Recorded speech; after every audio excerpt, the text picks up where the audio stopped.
A ver, hay leyendas que no son solo cuentos, ¿verdad? Son algo más, son el alma de un pueblo, el reflejo de sus luchas, de su identidad. Y hoy vamos a adentrarnos en una de las figuras más potentes y misteriosas de Venezuela, María Lionza. Imaginen esto, cada año, en la montaña de Sorte, miles y miles de personas van hasta allí para rendirle culto. Para ellos es la madre naturaleza, una diosa que los protege. Su imagen, montada sobre una onza, es todo un símbolo de poder, un poder salvaje, indomable. Claro, esta es la diosa. Pero, ¿y antes? ¿Quién era esta mujer antes de que todo el mito la envolviera?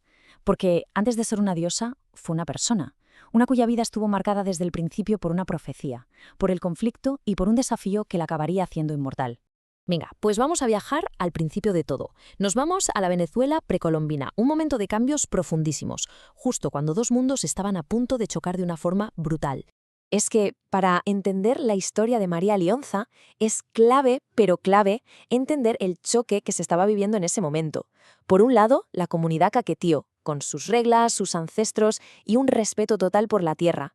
Y por el otro, los conquistadores españoles, con su sed de oro y su idea de imponer su cultura. El conflicto era, vamos, inevitable. Y claro, como en las mejores historias, ¿qué tenemos en el centro de todo? Pues un amor prohibido, como no. El jefe Yaracuy, un líder de su pueblo, se enamoró hasta los huesos de una mujer blanca, un acto que rompía todas las normas de su gente. Y de esa unión, pues nació una niña. Una niña de una belleza dicen que era fuera de lo común. La llamaron Yara. Pero su aspecto, sobre todo esos ojazos verdes, la marcaban como distinta, como un símbolo viviente de esa unión de culturas que su pueblo rechazaba con todas sus fuerzas. Y aquí la historia se pone todavía más interesante, porque antes de que naciera, un piaché, un chamán de la tribu, tuvo una visión. Anunció que nacería una niña con esas características exactas y que estaría bajo la protección de fuerzas sobrenaturales. Sonaba bien, ¿no? Pues no, no era tan sencillo. Resulta que la profecía era un arma de doble filo. Esa protección divina venía con condiciones. Y ojo, ¿qué condiciones? Muy estrictas y sobre todo muy peligrosas. Su padre, el jefe Yaracuy, estaba aterrorizado, claro. Así que la escondió en lo más profundo de las montañas, con 20 guerreros para que la protegieran día y noche. Las reglas eran súper estrictas. No podía ver el sol y, lo más importante, nunca, jamás, debía mirar su propio reflejo en el agua. La profecía solo decía que pasaría algo increíble, sin aclarar si sería bueno o malo. Pero ya se sabe cómo van estas cosas en las leyendas, ¿no? El destino siempre encuentra la manera de cumplirse. Y a pesar de todas las precauciones, llegó el día en que la joven Yara se vio cara a cara con esa profecía que había marcado su vida desde que nació. Pues un día, Yara, harta ya de estar encerrada, vio la oportunidad y ¡zas!, se escapó. Y así sintió el calor del sol en su piel por primera vez, una sensación de libertad que no había tenido nunca. Y con ella iba su onza, su fiel compañera, a la que había domesticado desde que era una cría. Y en ese paseo se topó con un lago de aguas tan claras, tan cristalinas, que la curiosidad le pudo. Fue más fuerte que cualquier advertencia. Se arrodilló en la orilla y se miró. Vio su rostro por primera vez, y sus ojos verdes brillaban con una luz que no parecía de este mundo. En ese preciso momento, la condición más importante de la profecía se rompió.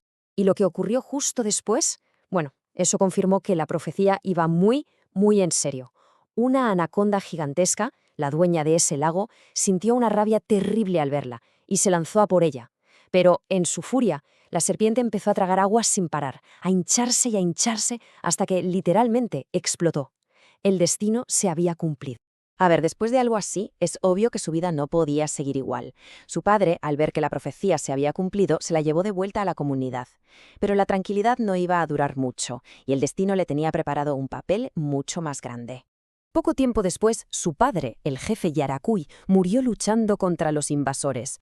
Y Yara, fiel a su gente y a sus ancestros, no se lo pensó dos veces. Dio un paso al frente y asumió el mando. Se acabó la niña oculta. Ahora era la líder de la resistencia.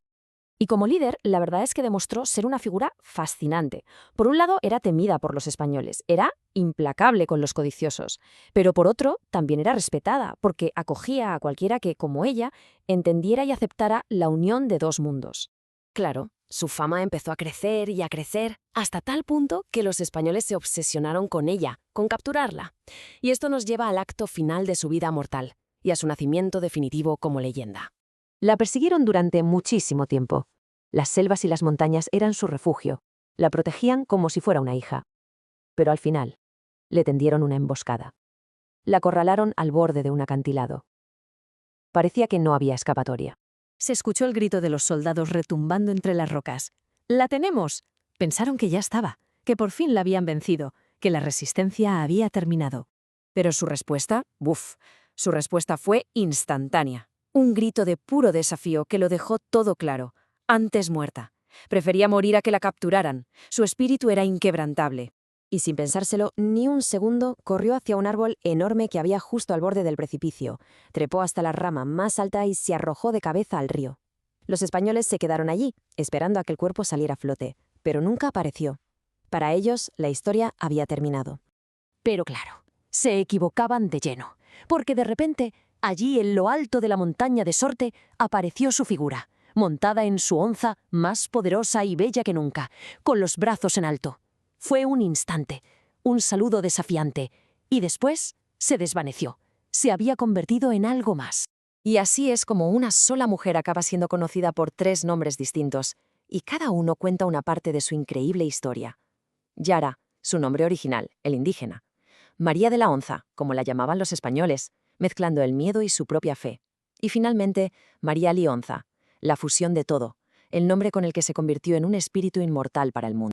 Al final, la leyenda de María Lionza es mucho más que la historia de una mujer valiente, ¿no? Es la historia de cómo se forja la identidad de un pueblo entero, en el conflicto, en la resistencia y en la mezcla. Y nos deja pensando, ¿qué historias como esta cuentan otras culturas sobre sí mismas, sobre su propia identidad?